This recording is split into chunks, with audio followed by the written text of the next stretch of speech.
And we are live.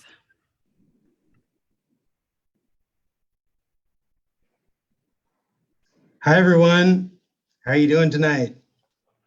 We are good. We are excited to be here tonight for another Community Conversations on Race.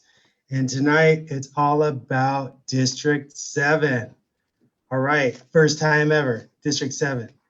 Just like District 1 last night. If you missed that, go back and check that one out. So we're really excited to have our two candidates here. There's actually three total. We have two tonight who are here, Natalie Rogers and Daniela Pavone. A couple announcements. One is, depending on time, we will see if we can take any questions. So just be kind of mindful of that. We have about 6 questions for them. We're going to go through those questions.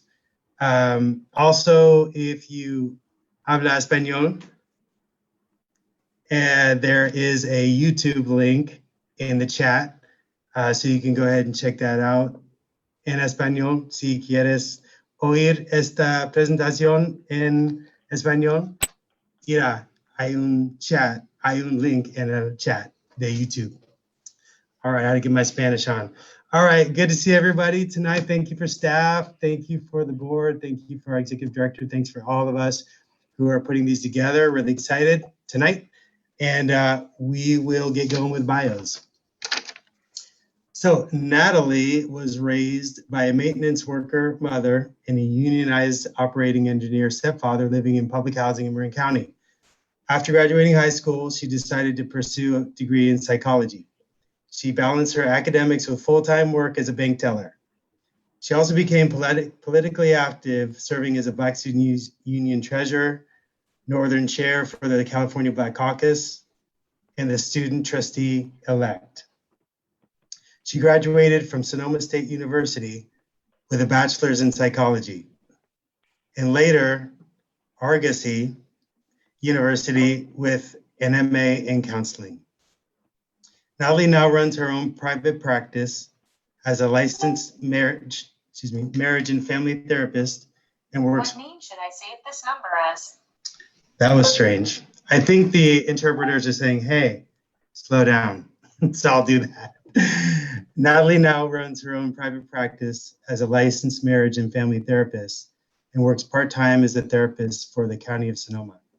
She is also involved in her children's school and her professional union, ESC Local 20, representing them during contract bargaining sessions. In her spare time, Natalie enjoys spending time with her family.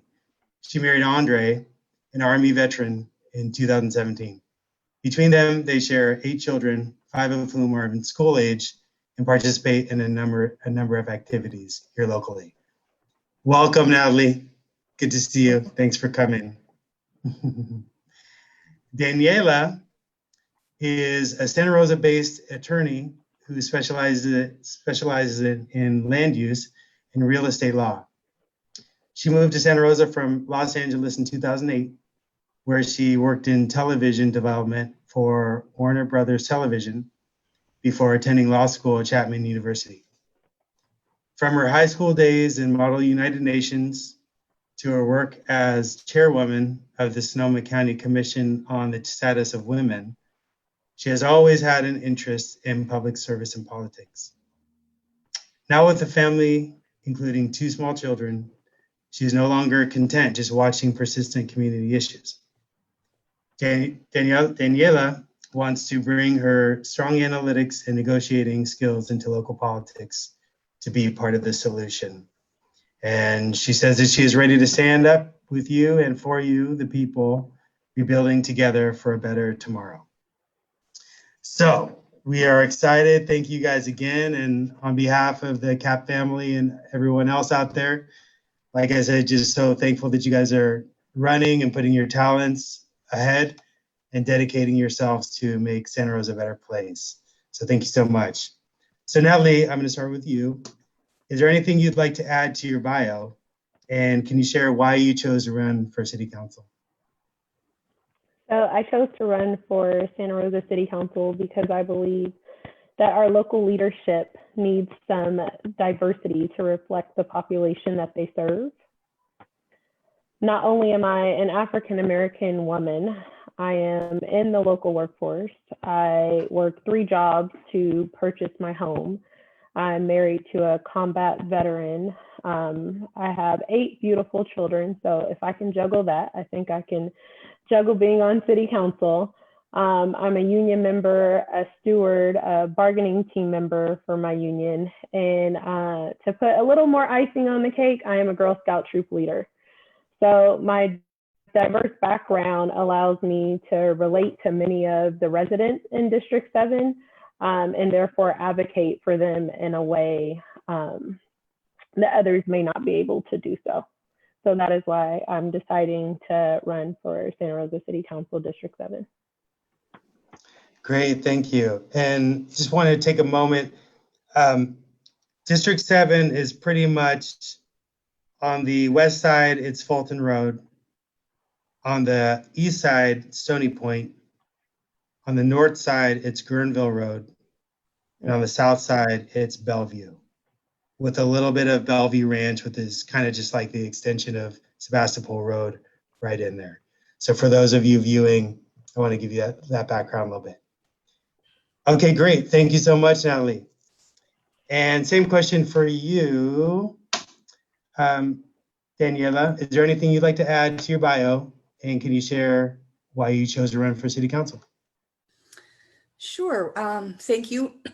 First, just thanks for doing this. Thanks for this series. It's wonderful and thrilled to be a part of it.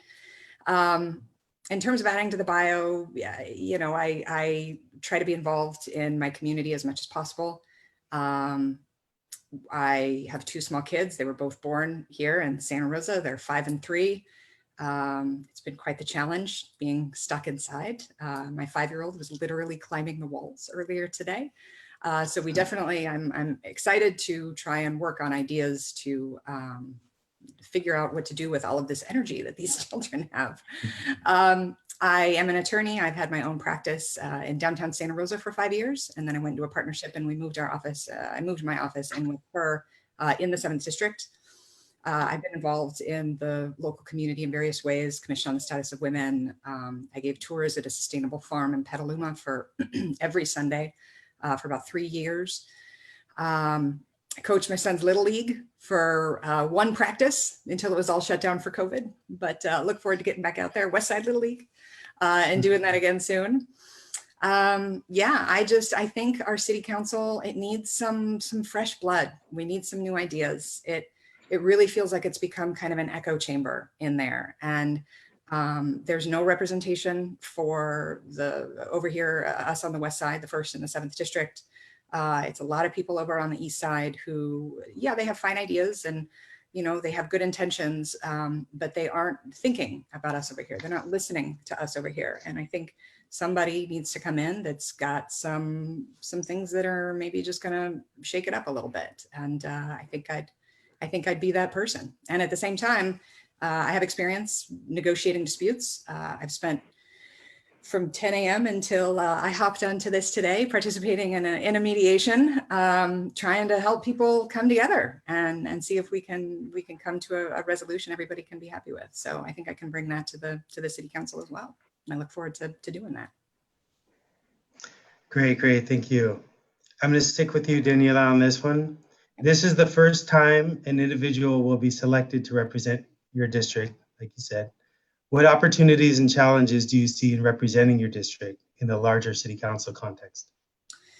I think getting the city council to listen, getting them to appreciate that it is different over there. There aren't as many resources. There's not as much attention.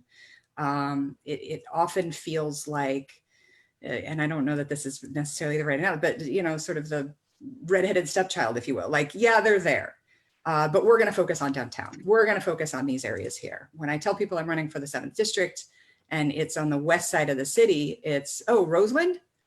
Nope. West of that, there's more to the west side of Santa Rosa besides Roseland. So I think we've really been kind of an afterthought that doesn't get a lot of attention. And that needs to change. And that's part of sort of what I was referring to before, where I think we need some fresh blood with some new ideas. And I think I'm really going to try and focus on bringing resources, bringing recognition and acknowledgement of the people in that side of the city on par with the rest. I mean, once on the city council, you represent not just the 7th district, but the entire city. So that's important as well. But at the same time, us over here, we need a voice, and that would be my goal. Great, thank you. And Natalie, same question. What opportunities and challenges do you see in representing your district in the larger city council context? So I think this is a great opportunity. I'm very excited for the 7th district to have a voice and to be heard. I feel like we've been neglected for a really long time by not having direct representation. When you live somewhere and you frequently visit places within a district or an area, and you raise your family, you become familiar with the surroundings. You observe like the shortcomings, what the needs are, and what you love about that area to showcase it. So this will allow myself, hopefully, or whoever is wins this seat, to really advocate for District 7. And for me, sitting on the city council is not only about advocating for District 7, but it is also looking at the best interest of all of Santa Rosa. So I will definitely advocate for District 7, but I think that we need to look at Santa Rosa as a whole, because we are a whole city that is comprised of multiple districts. So thank you. Great, I'm gonna stick with you with this next question. This has been a time of extreme civil unrest in this country. What are your thoughts on the BLM movement, the Black Lives Matter movement, and how will you help race relations in your district?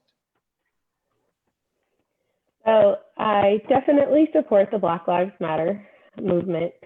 I do not condone violence of any kind, and it really saddens me that when people think of the movement, that some think of violence, and that is what comes up for them.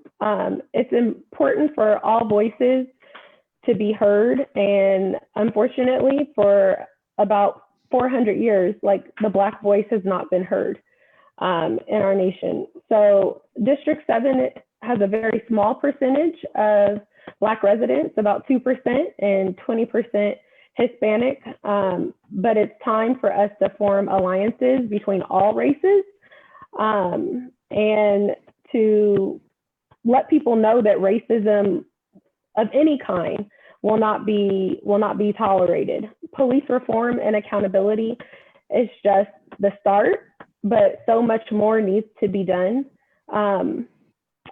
My life and the life of my children matter, and I want them to matter before a hashtag. And if people that look like me continue to get gunned down and imprisoned at alarming rates because of the color of their skin, I know one day it can be me, and that is a frightening truth for me. So yes, for me, Black lives do matter. So thank you. Thanks, and Daniela, same question. Your thoughts on the BLM movement and how will you help race relations in your district? I as well also support the Black Lives Matter movement, and as well condone any violence that accompanies that. It's not acceptable, and it's not part of the movement as I see it and understand it. And it's definitely something distinct and different from that. I am a woman, but I am white. I don't know what it's like to be a minority in this country, a racial minority. I don't know what it's like to be a racial minority in this city, and I'm not going to pretend that I do. But what I can do and what I try to do is to listen and to learn and to be open to having conversations with people of all races about these things that are happening. I mean, Ferguson happened in 2014. the Black Lives Matter movement is not new. It's been around and it's been brewing and it's real. And it's finally just now that we can't look away, and we shouldn't look away. We can't brush it under the rug anymore. There are changes that need to happen. More importantly, there are discussions that need to happen. People need to be open to talking about these things. In the conversation, the community conversations on race last night, Eddie Alvarez mentioned a couple of times that, you know, this is going to get real and we got to be able to talk about it. And it was unfortunate that he felt like he had to warn people that this was going to be a difficult discussion. It is, but it has to happen, and we have to be willing to have it. And I'm open to having it. I look forward to having it. I want to keep all of these lines of communication open. Great, thank you, thank you. That's just a plug for our community conversations on race. Okay, so thank you. Katie, behind, we need to have like bing. Thanks so much.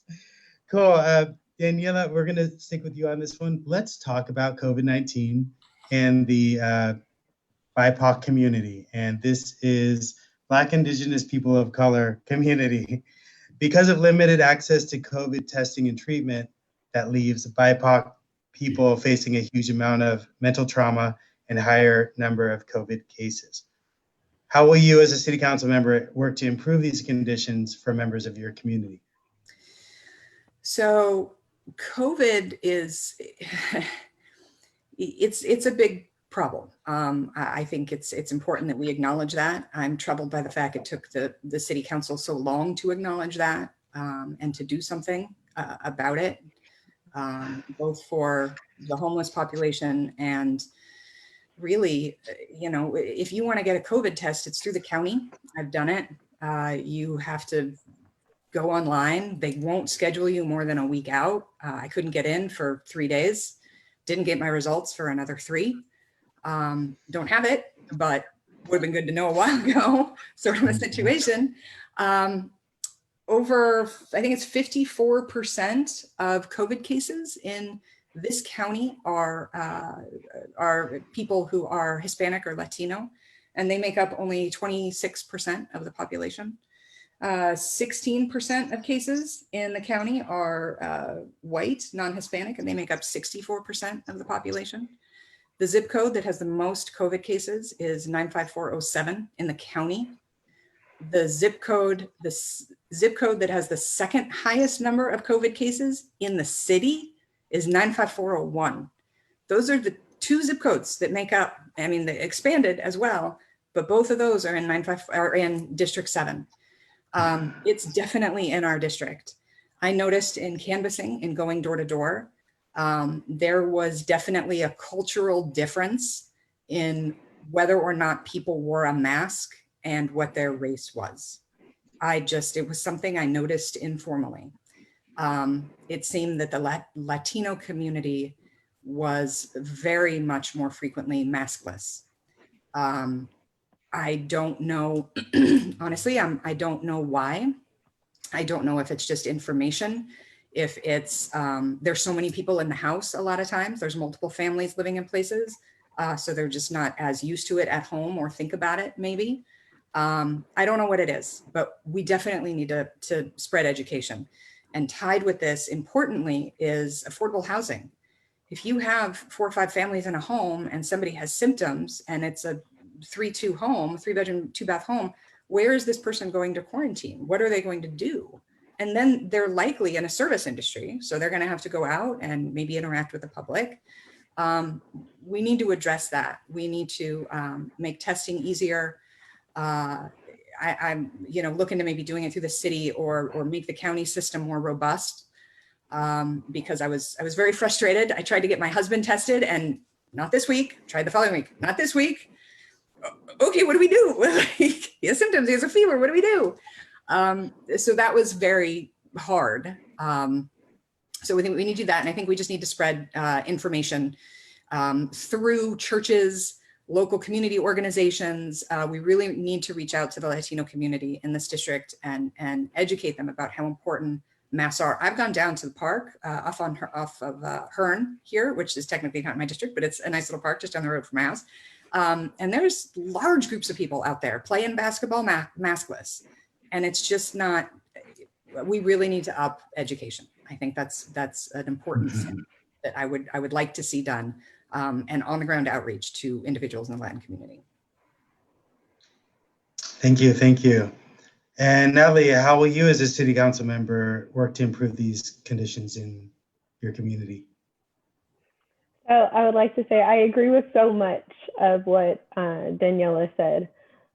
Really, I think we need to support our community members by informing them of how to access resources, to educate them about COVID, to advocate for working families so they have, adequate sick time if they need more than what is already allotted, making testing sites kid friendly because not everyone has child care services in order to go get tested, maybe looking into some mobile testing sites to go into communities where people are not able to go to testing sites.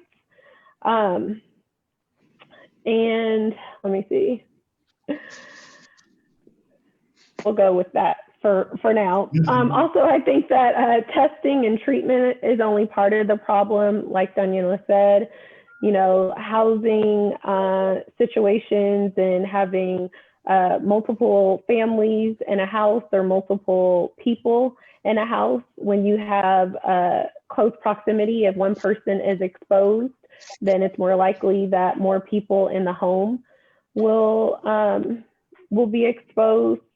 And then lower socioeconomic, we tend to work more face-to-face with people, whether we're working in retail or, where we're working, but we have more public interface. And so that puts us at definitely higher risk. So advocating for more PPE so that they can protect themselves while continuing to go to work. Protecting themselves is protecting other residents in their homes and their families, and having adequate child care, and definitely increasing affordable housing. We don't have to have multiple people living in a home. There's a reason why we have that, because no one can afford to live here in Sonoma County. So yes. Thank you. Awesome. Thank you, guys. Thank you, guys. Can you both get elected? That'd be awesome. Okay, great. And Natalie, we'll stick with you on this one. Equity, we hear that term a lot, and it's important. And I know even our organization is talking about that term, what it means, where do we go from there? And it's really an important discussion to have in all kind of spaces. So how would you work as a council member to promote equity in Santa Rosa? Definitely work with the community engagement officer, realizing that promoting equity is a sustained effort, right? And to continue the conversation with the city leaders about diversity and how to increase diversity within the city's workforce. As a city member, I would also have the opportunity to promote people to boards and commissions. I think that is definitely a good way to bring some diversity and not have the same people sitting on the boards and commissions that we're comfortable with. And this would encompass like different, not just race, although race is one, but age, sexual orientation, people that have different mobility, and just different cultural, cultural awarenesses and cultural aspects that they can bring into and advocate for. So I think all of these are important.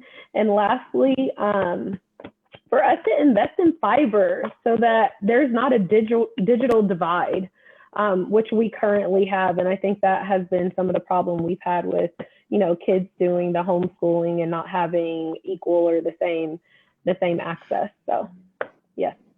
Thank you. Awesome. Awesome. Before I ask you the same question, Daniela, for those in the audience who are watching this, I think that I just looked at my phone. I think that we're up to 99% of all of District 7 watching this right now. So I'm so happy. That's a great number. I don't know who sent me that text, but thank you. So awesome. And for those, just a promotion, if you're watching this, it's easy to send these links over to your neighbors, to your friends, anyone in your district to get to know our council members even better. But what I was really going to say was the candidates are doing they're doing so great on time that we have some time for a couple questions. So if you'd like to put them in the chat, please do, and then we'll get to them after we're finished with these line of questioning. So thank you.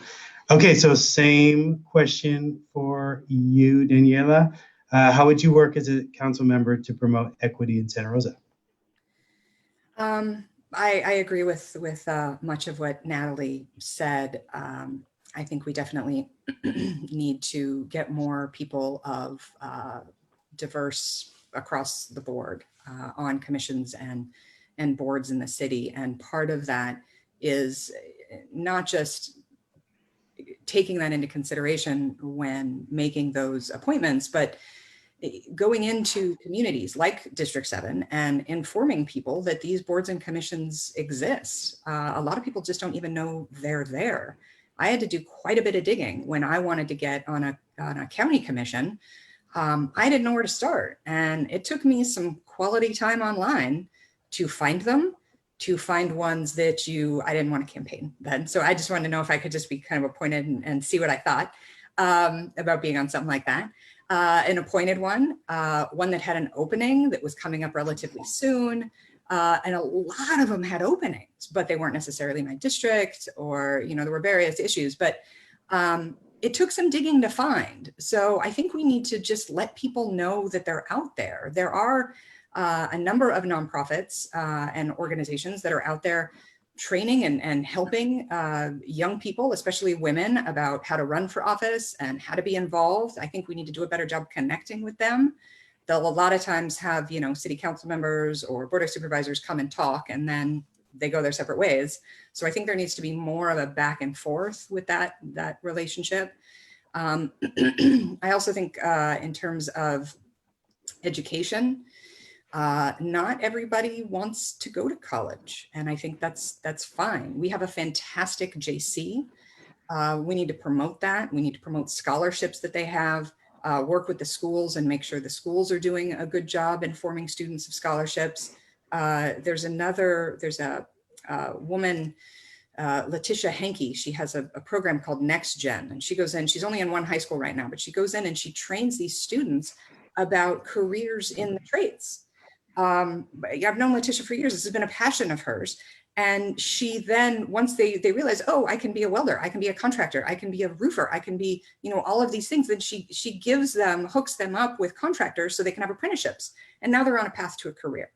And these are great, and we need contractors. We need these things in this community. So it promotes within, it gives local students opportunities that maybe they didn't have otherwise or even knew existed. And it gives us contractors that we desperately need to rebuild after all of these truly devastating natural disasters. I think we also need to look at environmental equity. And you go to things like the digital divide. I agree completely. We really need to make sure people can get online more than ever. A lot of people have to go to libraries. We could use a library here. I mean, even just some basic fundamental things like that. So yeah, I think I answered the question. Kind of the main things that I would focus on as well. You did. Okay, great. So we're going to do this. We have one question in the chat here. And so we will start with Natalie. What advice would you give to a young girl who one day might want to run for office or be in public service? Probably just to do it, to get out there and, take a chance And if you have something to say, and if you're led by your heart and it's a passion, I don't feel like I have one specific thing that I'm looking at in running for Santa Rosa City Council. I just want to make a difference. I want to serve our community in a different capacity than I already have. And I think it's important for us to not be scared to let our voices be heard and to follow our hearts and our passions. And mine is definitely to serve. So I would tell her to do it. And I would say to the current leaders that we have and other adults and leaders and organizations that we need to mentor our young girls, and we need to mentor our young boys and let them know that, you know, don't be intimidated or scared to do things that you don't really see all the time, or you don't know people that are doing that, because you can do anything. And I think if people can agree on anything with President Obama being president, is that it showed people that you can, any race, any ethnicity, anything, like you can be the president of the United States, which is one of the highest offices. So yeah, I would just tell them to go for it. That's great. That's great. And Daniela, what you have some first, well, everyone who's watching, everyone who is in District 7 is a first-time voter for District 7. So why is it important for them to vote? For that reason, exactly that reason. This is the very first time you are going to be able to vote for somebody from your community to represent you. We live down the street from you. I mean, Natalie and I are a little different in that, but we're pretty close. I mean, we're all kind of in the generally same community way over here on the west side that often gets forgotten. Our interests often get forgotten. What we want the city council to talk about is often forgotten. So this is your opportunity to have somebody that's actually going to represent you and your neighbors and issues that interest you. And when you reference an intersection or a park or something you see every day when you get off the freeway, we see it too. And we know, and you know, we agree. So I think it's absolutely very important. It's very exciting that the city did this. Granted, they were sued, so they had to, but it's great that they did. And I know Natalie and myself and, you know, Eric, would love to be able to represent our community. Great. Well, you know, I live right on I actually thought that I was part of District 7, and then I went to the link, put in my address, and I'm right on the line. So I might have to see if I can rechange the districts just for me. I'm gonna be like Bellevue Ranch and be like Marcus. Okay.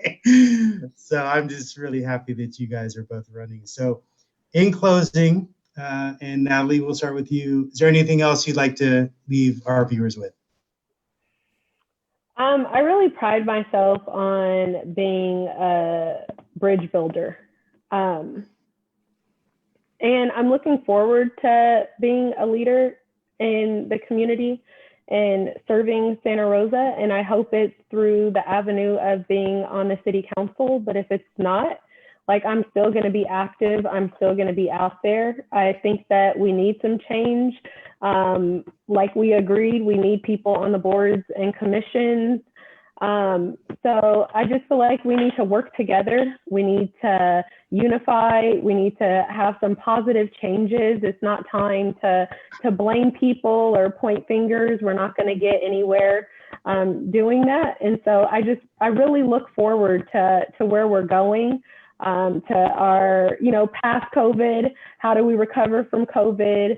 How do we create some equity within our community? How do we embrace our community? And on another forum, they asked us about how to bring, you know, people together. And I'm all for like block parties and things that we can do post-COVID to just really bring the sense of community back to Santa Rosa. We miss that. Some people don't know their neighbors. We're working so hard just to survive, to pay our bills, our mortgages, our rents. So I just really want to bring that back to the community. Great, great. Well, even though I'm not in your district, send me an invite to the party, okay? I'm ready. And Daniela, same thing. What would you like to leave our viewers with?